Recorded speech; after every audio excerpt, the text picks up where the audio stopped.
bond hearing yesterday. She's the mom of this little girl. She's in jail for lying to the police about her daughter's whereabouts. They couldn't get any straight story out of her when they brought her in. But she could walk free if she makes bail, which is now set at $500,000 for her to get out. She says if she gets out, she'll help the police find her daughter. Let's bring in our panel. Bo Dietl is a former homicide detective. Joanna Greenwald is a defense attorney. And Gary Casimir is a former prosecutor. Welcome, everybody. Bo, you heard what you heard what the grandmother had to say, but first I want to play this soundbite from yesterday so everybody knows what happened yesterday with this detective. Here's what he said. They focused on now is the trunk of the car. Why is that? Because they found hair samples in the trunk of the car that are similar in length and color to that of Kaylee.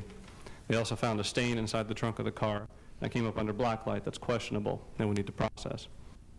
All right, when he said that yesterday, and just about every jaw in our newsroom dropped. What do you think? And this thing with this smell of human remains, there's a distinct smell, and I've been around it. And being a homicide detective like this gentleman was, he smelt it before. It's distinctive. It doesn't smell like pizza that was left in a box. The other side of the coin was also with the dirt being in there, with the hair samples, and then with this mother jumping up with some of the most ridiculous statements.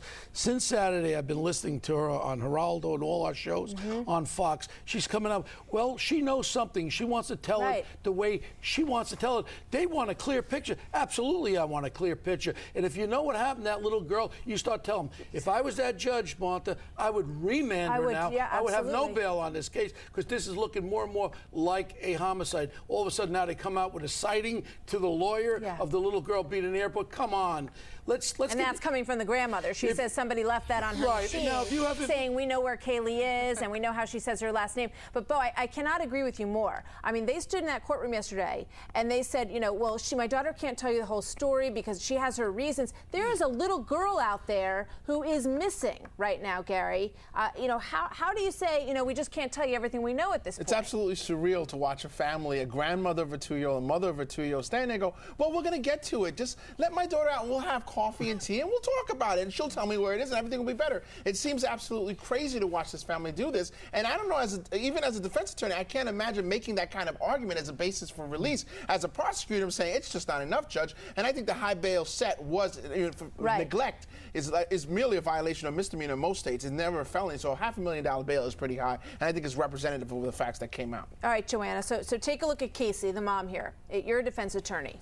How would you counsel her right now? How would I counsel her? I would tell her that, number one, her Miranda warnings weren't given appropriately, and I would tell her, number two, because you have an argument a little bit about that, but the fact is I would tell her to come clean and let us do this, because at best, this is going to be a plea situation, because what else can we do here? What else? You have everything. As a good attorney, you also know when things are stacked against you and for you, and you know what you have in front of you. Look in front of this. Everything, if this was my case, is against me. The best thing you would do for your client is to get them, at this point, the best plea deal, because what's the end result? You have a child who's either dead and give this child peace and comfort and a funeral, or you find this child. That's the end result. And so what else could I do here except to say, come clean, help? The sad thing, Martha, the sad thing with all these cases that we follow all the time, 99% of the time, it's family or someone they know, and that's where it all ends up to lead to.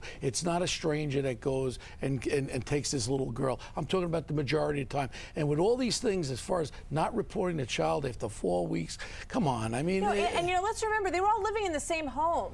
Initially when this story started to come out, it sounded like maybe the mother and the little girl lived somewhere, and the grandparents said, gee, we haven't heard from them in a while. We haven't seen. They all lived in the same house. Whatever that daughter has problems mentally, it's obviously the chromosomes comes from the mother, because the mother is there saying, well, she'll tell it her own way. The cops actually want a clear picture. But do you think the grandmother knows the whole story? Oh, I think absolutely. Want to call the cops. I think absolutely. And the mystery witness. The grandmother knows.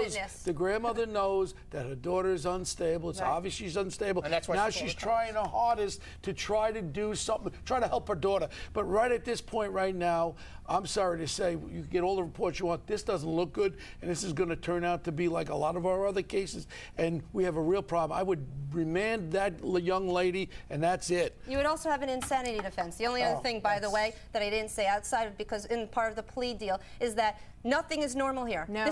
There's nothing normal about this, because a mother's intuition, a grandmother's intuition, genes. You would And be this saying young an lady, insanity they said, defense. take us to your place of business, and she walked them around Universal Studios for 2 hours. She's Snow White. And then she finally turned to the cops and said, you know what, I don't work here anymore. I mean, there's some And then she wrong. made up the something name wrong. of she made up the name of this A babysitter. babysitter here. And you The know what? mystery nanny. I know the But detectives. why didn't they bring out the mental illness during the bail application? that should have been Obviously, it's brought out. relevant. I mean, we're all assuming, we're taking the presumption there's something wrong here. It looks crazy. But in a bail Where's the hearing, sick the Val? prosecutor would have said, she's judge, there may be mental illness here. We have no way of And knowing. then we didn't hear that. All right, It you should have guys, been we're a going to sick talk Val. about this a lot It should more. have been. Thank you very much for joining us. Thank Very you. tough story. Trace, back to you in the newsroom.